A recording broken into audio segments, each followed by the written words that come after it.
Mr. Geoffrey Nunberg. I hope I pronounced your name correctly. He is professor at the School of Information at the University of Berkeley, California. He is well known for his articles and books, and also for his contributions for his speeches on culture at the National Radio. You have the floor. Merci, et je vous demande pardon de ne pas Thank you, and apologies for not being able to speak French. My background's more in technology and history and linguistics, so I'm going to try to approach this subject of the digital library in a way that we describe in English as blue sky. That's an English phrase that refers to irresponsible speculation. Let me start with the name of this session itself, the digital library. That very phrase is an indication that our conversation about this subject is in its early days.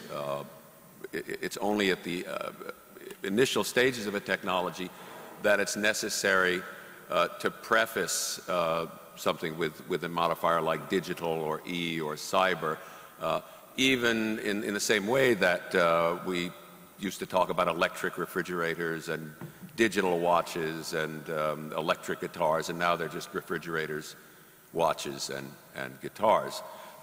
So we'll know we've passed to another stage when we are just talking about libraries, which will have realizations that are both digital and physical. I think one of the things that's been clear in the course of this conference is that the conversation that people were having 15 years ago, 17 years ago, I organized a conference on this topic in Grenoble, and people at that, the future of the book, and people at that point were talking about the paper book versus the electronic book as if these were two alternatives and one had to make a choice. And I think it's clear in most of the discussions now that we're going to have both. And we're going to have physical libraries and we're going to have digital libraries. And there's no conflict between those. And I think that's a sign of how well we've progressed. So when we do succeed in eliminating that word digital and just talk about libraries of all sorts, what will the word mean, libraries? Well, I think a vision is beginning to emerge, in part because of our efforts, our experience with the first efforts to build this sort of thing. You really don't know, have a clear idea of how to do something right until you've seen it done wrong. So in that interest, I want to talk a bit about Google Books. In a sense, Google Books is the victim of its own success. They had this vision, and they were able to make it real enough so that people could imagine what it would be like to have an online library, not just librarians and scholars, but everybody who uses it. And once everybody could share that vision, critics began to point out all of the limits and mistakes and shortcomings in the actuality that Google had created. And you have to feel sorry for Google a little bit. They must be very frustrating. They must feel like the father who gives his daughter a bicycle for Christmas and she starts crying and says, well, where's the bell, Daddy?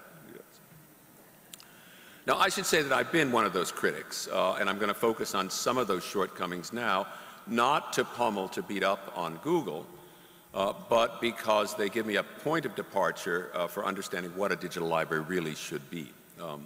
Let me start with some issues about the metadata of Google Books that I brought up in an article in the Chronicle of Higher Education about a year and a half ago that was just republished a few weeks ago, really, in the French magazine Books, in French translation. I think when Google undertook this enterprise, they didn't really understand how important it was to have reliable metadata. In fact, Google's great achievement as a web search engine was to demonstrate how easy it is to locate useful information without needing all the metadata, the hierarchical information that you get from Yahoo. And the success of that program is evident in the way English speakers, at least, have turned Google into a verb. So you hear people say things like, well, before you go out with him, you should definitely Google him. Or, when was the breach in the Porta Pia? I don't know, I'll Google it. Which means to throw keywords at a search engine and enter the text through the side door, so to speak. You don't enter it top down. So while the company likes to refer to Google's book search as a library, it generally thinks of books as just another kind of information resource that are going to be incorporated into the greater Google database. Sergey Brin, the co-founder of Google, explained the importance to Google of Google Books by saying, we feel this is part of our core mission. There is fantastic information in books. Often when I do a search, what is in a book is miles ahead of what I find in a website.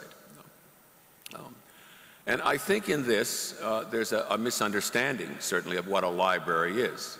It's this view of information as these little morsels of content, independent morsels of content that are floating free in space, and you're just going to grab the ones you need. But books and literature are more than information, as Antonio Scarmeta observed just a few minutes ago. And as a result, Google apparently didn't, when they took all the books from the libraries, the American research libraries, they didn't take with it the metadata, or at least if they took the metadata, they didn't incorporate it in Google Books. I don't know exactly where their metadata came from, but it's what we say in English, a train wreck, naufragio, pagai, whatever, pick your word. There are any number of misattributions, for example. You see a copy of Madame Bovary attributed to the authorship of Henry James. You see a manual for an internet browser credited to Sigmund Freud. There are classification errors. A grammar and style guide, it shows up as gardening. So does Beatrix Potter's children's book, Peter Rabbit. You find Walt Whitman's Leaves of Grass classified as juvenile nonfiction, biography, and somewhat mystifyingly counterfeits and counterfeiting. I don't know what the thinking was there. And then there are the misdatings. You search on books published before 1950, and you find about 350 hits for internet, 35 for Bob Dylan, and about that number for Woody Allen. Just yesterday I went to the Italian site of Google Books, and I looked, I asked for books published before 1944, and I looked up Umberto Eco, and there were 265 hits. Now, Eco is an enormously precocious writer, but I don't think that at the age of 12, when that was done, he had produced through 265 books. This isn't just a matter of, the anecdotes are entertaining, but it isn't just a matter of anecdotes. There was an article in the journal Science, co-authored by some of Google Books' own engineers and 2 researchers at Harvard, that reported a rate of dating errors in dates, at 28% in the Google collection. And that was giving themselves a 5-year margin of error, window in either direction. This is way, way, way in excess of what you'd find in any library catalog. There are mistakes in every library catalog, but Harvard or the National Library of Scotland don't. It isn't the case that more than a quarter of their books are misdated by more than 5 years. So there are a lot of reasons for this, and I don't want to, as I said, I don't want to do this primarily to pick on Google. They're aware of these problems. I think they know they have to fix them, but they sort of, I don't know that they're ready to spend the money that it's going to take to fix them. But it points to this question of what we want a digital library to be. How do we want it to function? Well, for one thing, we wanted to get these traditional metadata right. And this is a very big challenge, not just because it's not just a question of taking the metadata from the library catalogs and integrating them, as we've heard and other people have said. There are enormous numbers of metadata systems, not just from one nation to another, but from one library to another. I don't think anybody will ever standardize bibliographical metadata. It's impossible to believe that the Bibliothèque de France is going to accept the Library of Congress system, and I don't see it going the other way either. But some technologies of metadata conversion and metadata interoperability are very important here, and these are technical problems I won't talk about, but obviously these are enormous challenges.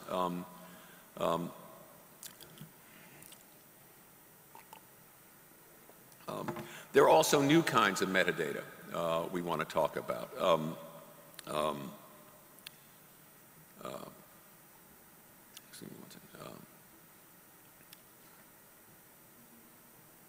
Yeah, I was going to say this becomes even more complicated as collections become more heterogeneous and as we get more different kinds of works in libraries. Libraries themselves become publishers. In the United States, a number of university libraries have effectively taken over the functions of the university presses, and libraries are doing this in other places as well, I know in Latin America. There are all these other kinds of documents that now libraries feel the need to mediate, whether they're actually in the collections or not. When this subject first emerged, we thought, oh, we're going to tear down the walls of the libraries and everything's going to be open and free. And it turns out that when you tear down the walls of the libraries, a lot of street people come in and camp out in the reading room, and that becomes a problem. There are, as I say, other kinds of metadata about how often a book has been consulted. Google's rankings are a very important kind of metadata that have been enormously successful. That's what's made Google what it is, this system of metadata. I don't quite know what system they're using to rank books in Google Books. It has nothing to do clearly with the system they use on the web, and it's rather strange. The first ranked book that comes up is often, if you do a search for Stern's Tristram Shandy, the first thing that comes up is volume 1 of some book, and then there's a volume 3 that comes up of another edition, and the first complete edition you come up with is about the 7th hit, and it's a very bad edition that was done recently. And so I don't know quite how they're doing this, but you can imagine all kinds of systems that would enable you to do this, making use of bibliometric information, making use of social networks, and so forth. Beyond that, we want libraries to provide, and here again Google provides the horrible example, so to speak, we want libraries to provide congenial environments for reading. The Internet Archive presents a much better environment for reading books. We also want the possibility of doing extensive annotation, of doing collaborative reading, and I should note that there are in fact a number of startups in the US that do this, and it's not just a question of scholarly work. Lots of people like to read books, take a novel and read it collaboratively. And we want new writing environments that enable us to use books and incorporate them into our scholarship or writing or so forth. The big question is, how is this space all going to be carved up? What role are the libraries or the descendants of the libraries going to play? What role will be played by other institutions, by universities, by private firms, and so on? That's what we don't know yet, and we'll have to wait to see. But the one thing I think we can understand is that digitization isn't simply a question of making physical text available. It really changes the nature of the text. And in this regard, I wanted to quote a passage to conclude from a book called L'Ordre des Livres, The Order of Books, by Roger Chartier, which I just looked up, by the way, and is classified by Google Books as fiction, but it isn't. It's history. When a text passes from the codex to the monitor screen, Chartier says, the same text is no longer truly the same, because the new formal devices that offer it to its reader modify the conditions of its reception and its comprehension.